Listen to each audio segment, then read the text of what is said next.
Egg omelette কারিতে আমার মা কখনোই ঝোল ঝোল করে রান্না করতো না। ছোটবেলা থেকে এইরকমভাবেই কষা কষা করে এগ অমলেট কারি খেয়ে মানে বড় হয়েছি। আর এটা খেতে খুব সুস্বাদু হয়। আর আমি আমার মায়ের মতন করারই চেষ্টা করি। তো দেখতেই পাচ্ছ কতটা ইয়াম্মি দেখতে হয়েছে। তো চলো দেখাই তোমাদেরকে কিভাবে রান্নাটা করলাম। তো প্রথমে আমি অমলেটটা বানিয়ে নিয়েছিলাম। তো এখানে একসাথে দুটো ডিমকে অমলেট করে তারপরে মাঝখান থেকে ফেলে দিয়েছি। তো অমলেটটা আগে বানিয়ে নিয়েছি, তারপরে অমলেটটা তুলে নিয়ে এবার অন্য একটা কড়াইতে তেল দিয়েছি। তেল আমি খুব একটা বেশি দিইনি। তো সেই তেলের মধ্যে আলুগুলোকে না এরকম আলু ভাজার মতনই কাটতে হবে, এরকমভাবে আমার মা করতো, তাই আমি এইভাবেই করার চেষ্টা করেছি। তো আলুটার মধ্যে আমি নুন আর হলুদ দিয়ে দিয়েছি, দিয়ে এবার আলুটা একটু ভেজে নিচ্ছি। খুব বেশি ভাজারও দরকার নেই, কারণ আলুটা যেহেতু খুব পাতলা পাতলা করে কাটা হয়েছে সেই জন্য খুব তাড়াতাড়ি এটা সেদ্ধ হয়ে যাবে। তো এবার এটার মধ্যে আমি অল্প একটু পেঁয়াজ কুচি আর একটা ক্যাপসিকামের একটুখানি ক্যাপসিকাম আমি দিয়ে দিয়েছি। দিয়ে এবার এটাকে আরেকটু ভালো করে ভেজে নেব পেঁয়াজ আর ক্যাপসিকামের সঙ্গে। তো তারপরে এটার মধ্যে আমি আদা বাটা, রসুন বাটা আর পেঁয়াজ বাটাটা দিয়ে দিয়েছি। আর আমি কিন্তু এখানে কুচানো পেঁয়াজ কম দিয়েছি, বাটা পেঁয়াজ বেশি দিয়েছি, তাহলে গ্রেভিটা খুব সুন্দর হবে।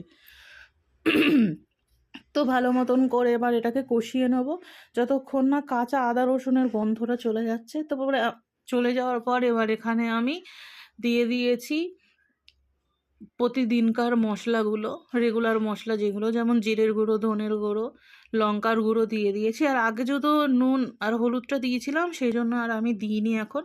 তো একটু নাড়াচাড়া করে এটার মধ্যে আমি জল দিয়ে দিয়েছি, কারণ না হলে মশলা পুড়ে দিয়ে তেতো হয়ে যাবে।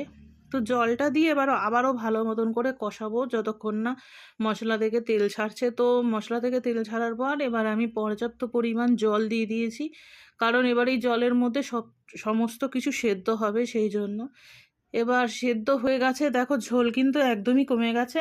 এবার এটার মধ্যে আমি অমলেটগুলো একটা একটা করে দিয়ে দেবো, কারণ এখনই যদি অমলেটগুলো না দিই তাহলে অমলেটের ভিতরে মশলার মানে কিছুই ফ্লেভারটা ঢুকবে না। সেই জন্য অমলেটটা দিয়ে আরও ভালো মতন করে নাড়াচাড়া করতে হবে, একটু সাবধানে যাতে অমলেটগুলো ভেঙে না যায়। কিন্তু অমলেটগুলো যেহেতু একটু বড় বড় টাইপের হয়েছে তো অসুবিধা হবে না। এবার আমি এটার মধ্যে একটু গরম মশলা অ্যাড করে দিলাম। গরম মশলাটা দিয়ে আবারও আমি ভালো মতন করে নাড়াচাড়া করব যতক্ষণ না একদম খুব ভালোভাবে এটা কুক হচ্ছে। তো আস্তে আস্তে দেখো রান্নাটা কিন্তু অলমোস্ট হয়ে গেছে, ঝোল কিন্তু আর নেই, একদম শুকনো শুকনো হয়ে গেছে। তারপর আমি এর মধ্যে টমেটো কেচাপ দিয়েছি। আর টমেটো কেচাপ দিলে এটা খুব টেস্ট হয়, একটু টক টক ফ্লেভার হয়, সেই জন্যই দেওয়া।